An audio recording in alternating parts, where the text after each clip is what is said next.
যেখানে যেখানে বাঙালি পরিযায়ী শ্রমিক আছেন, সে হিন্দুই হোক আর মুসলমানই হোক,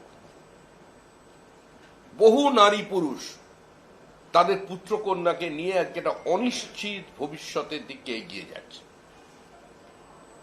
এমন কোন দৃষ্টান্ত এখন পর্যন্ত তৃণমূল কংগ্রেস স্থাপন করতে পারেনি, মানুষের সামনে তুলে আনতে পারেনি,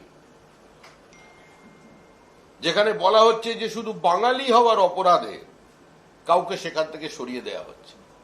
এটা মনে করার কোনো কারণ নেই তৃণমূল কংগ্রেসের এই উগ্র প্রাদেশিকতাবাদ বা বাঙালি জাতীয়তাবাদ কিভাবে সামনে আনার জন্য বিজেপি কোনো কাউন্টার ন্যারেটিভে যাবে। পশ্চিমবঙ্গের মানুষ জানেন তৃণমূল সরকার পরিচালনার প্রত্যেকটা ক্ষেত্রে ব্যর্থ। এই সরকার একটা প্রাতিষ্ঠানিক লুট আর সীমাহীন দুর্নীতি ছাড়া মানুষকে কিছু উপহার দিতে পারেনি।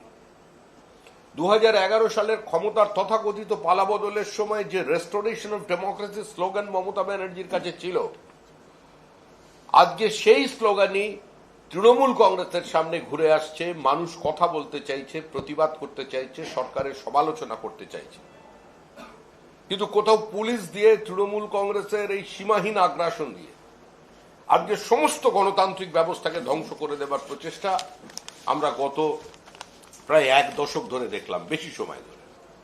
এখন নতুন হয়েছে নির্বাচন কমিশন। আজকে বিভিন্ন জায়গায় জেলা শাসক বিএলওদের হুমকি দেওয়া হচ্ছে একজনেরও ভোটার লিস্ট থেকে নাম যাতে বাদ না যায়। আসলে তৃণমূল কংগ্রেস মৃত্যু ঘণ্টা শুনতে পাচ্ছে। যে মুখ্যমন্ত্রী মমতা বন্দ্যোপাধ্যায় ব্রিগেডে একসময় সিপিআইএম এর মৃত্যু ঘণ্টা বাজিয়েছিলেন, বামফ্রন্টের মৃত্যু ঘণ্টা বাজিয়ে দিয়েছিলেন, আজকে কেন জানি না বিহারের নির্বাচনে ঠিক আগে সেখানে নির্বাচন কমিশনের ভূমিকা এবং পশ্চিমবঙ্গের ক্ষেত্রে ভুয়ো ভোটার তুলে আনার যে প্রচেষ্টা, সেটার কারণে আজকে তারা সরাসরি সাংবিধানিক সংস্থাকে আক্রমণ করছে।